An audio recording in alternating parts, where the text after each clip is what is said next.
Happy fortnight! Welcome to Retro Dailies, the car show that says you could and should use a retro car every day. I'm in Stoke and I'm going to meet a guy whose literal name is Daily Driver in an orange Cortina.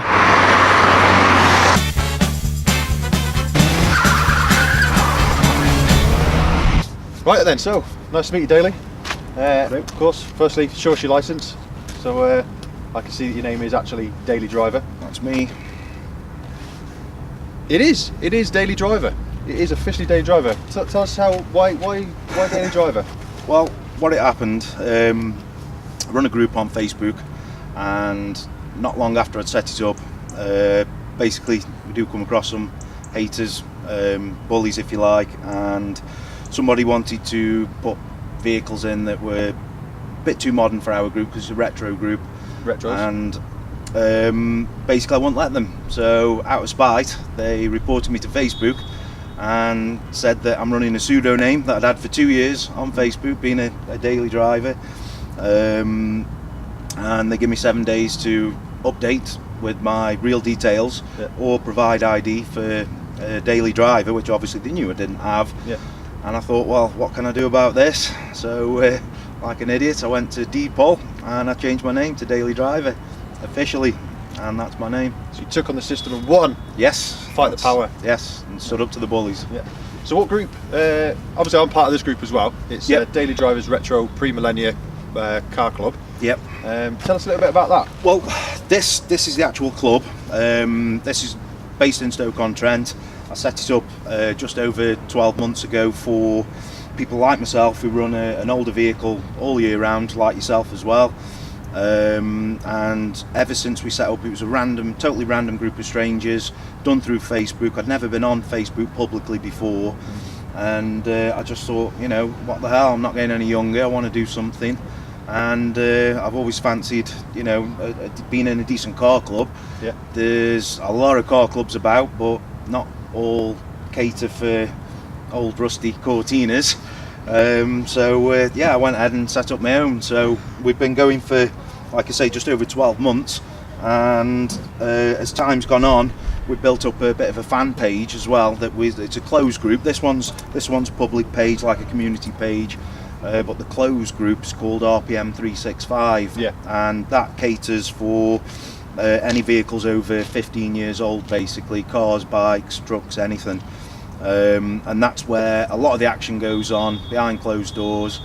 And it's a good little page, turning out really well. We've got a lot of daily drivers in there, some people without any old car, but they're just a fan of the scene, and they like to take part in some of the posts or just comment and share stuff. So it's what it is. What I've found is, since being part of this club, most of the people that are in the car community that enjoy cars and work on cars, they're some of the nicest people you can meet, eagerly wanting to give a hand and help out people. So I mean, credit where credit's due, really. Yeah, I mean, you do get that. Let's get to the sort of main event. Okay. The Cortina. Rustina. Yeah. Absolutely beautiful car. Yeah. If I do say so myself. She turns some heads. Yeah, she definitely does. Yeah. Tell us a little bit about her. When I got it, the car was a 2.3 originally, V6, the Cologne engine.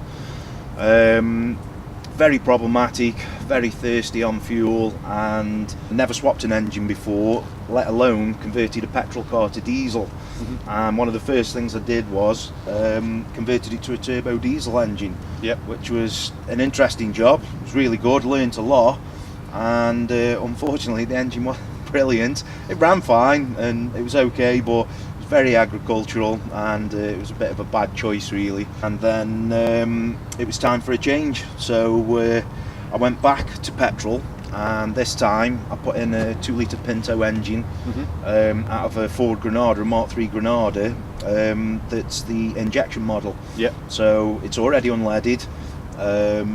It's the block is, I believe, is a Cosworth block as well. They're a lot stronger of an engine anyway, and it's quite easy to stick a turbocharger on it as well, which is probably the next thing I'm going to do. So your next job is a turbocharger? Yes, that's the plan. That's the plan. The only thing I'm worried about is if I do turbo it and I do like it, where does it stop then? Yes, where does it stop? you've spoken to us about the engine and everything like that. Cosmetically, from a distance, it looks nice. Yes, but you get in close and personal, and you've got things like that. It's just where they've had old repairs in the past, and they haven't been done brilliant. But more importantly, the fact that it's a daily, it gets dragged through the winters, which we're in at the moment. So you've got all the salts down, and that finds its way through. Technically, probably the worst bit on the car is right where we're standing now at the front. It's definitely due a front wing. I can't get much more life out of that. It'll more than likely be a replacement panel. The only reason why I've left it as long as possible is I just like the orange, the faded look, the patina, whatever you want to call it, and I don't want to lose it. But at the same time, I can't let it get any worse than what it is now, really. It needs addressing. So you are definitely at the point where it's not structurally integral rust. No. It's all cosmetic rust. It is. And it does add to it. Believe it or not, the car's actually quite solid underneath. Generally, older Fords, I think, quite reliable.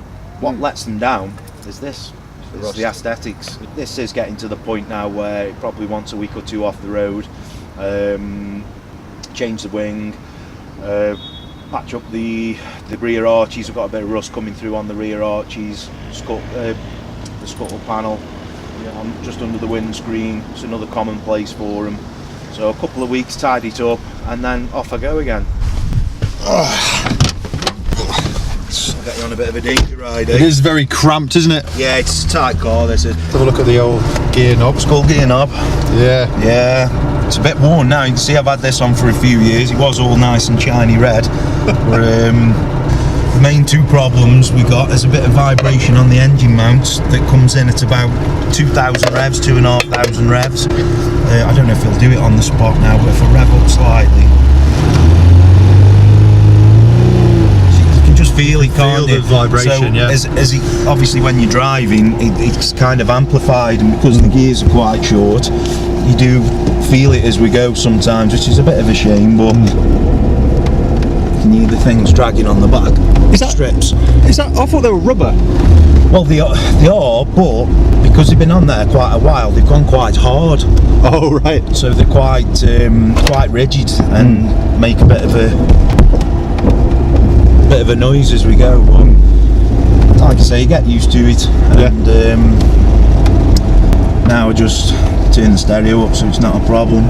In your opinion, what would you say is like the pros and cons of driving a retro car? Well, if you like getting looked at, you certainly get looked at when you're out in something like this a lot of the time. I love getting looked at. It's quite rewarding when you see people smiling. Well, actually, we're going to have to go to a garage in a minute, just put a bit of fuel in. Yeah. And a lot of the time when you're on the garages, you'll get people coming up to you, oh, my dad had one of these, or I remember I used to have one of these years ago, if it's an older person like, and you can have a bit of a chat. So, you know, in that respect, it's quite nice.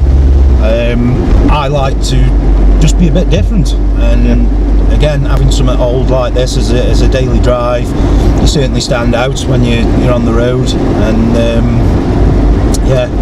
it's good. The cons, obviously with an older Ford especially, rust. Unfortunately, there's some people that want to take these cars away from you, either for parts, or some people race these, banger racing and things, so you know, you do have to be a bit careful. I've got a few bits of security on here, which is all I'm willing to say on it. Just pull on here. Yeah. How often a week do you fill up? Usually, probably once every 2 weeks, because I run a couple of cars on this. I just go for the ordinary unleaded. At the end of the day, it's only 120 brake car, so you know, it doesn't need to be super fuel. When you drive this, is there any little tricks that you need to? Because in a normal car, it drives Everything for works. you. Yeah, everything works. Yeah, personality-wise, there's a few traits that this car's got. Like as I explained, we've got a bit of vibration through the drivetrain. I put up with by turning the stereo up usually. I mean, it's got workout windows, So I've got no electrics there to worry about, no central locking, so that's okay. One of the traits that it's developed more recently, I don't know if it'll do it now, it probably will. If I leave my wipers on intermittent, that's fine. If I switch them on to normal, the wipers don't actually work unless I just put a bit of pressure on the switch, and then they'll work. Sometimes it'll stick, and sometimes it doesn't. If I mess about with it, sometimes I can get them to work. Today it's not playing ball, so I just generally leave them on intermittent, but it will work on the quick one. Oh, right, so at least you've got some. I have got wipers. So it's not the end of the world, is it? No. I can manage. Speedo doesn't work. It's why it's so much better than these videos in winter.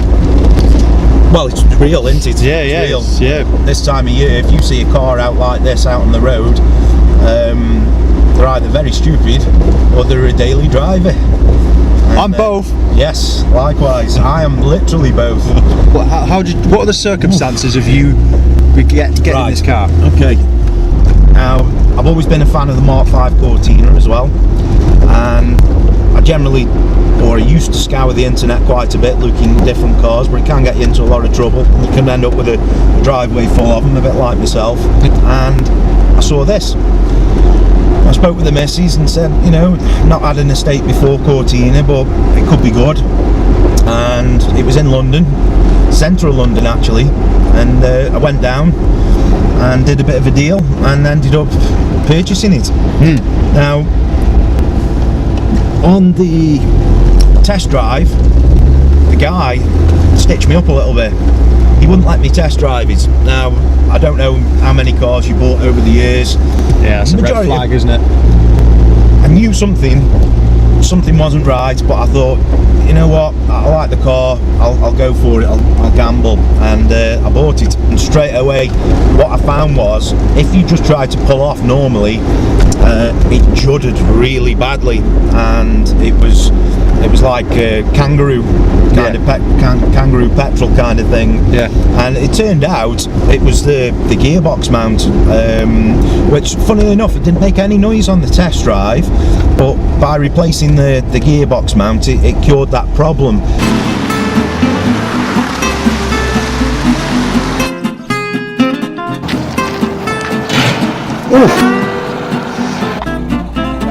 Yeah, you know when you just want to do a car justice? Woo! Worked out perfect. Look at me vlogging.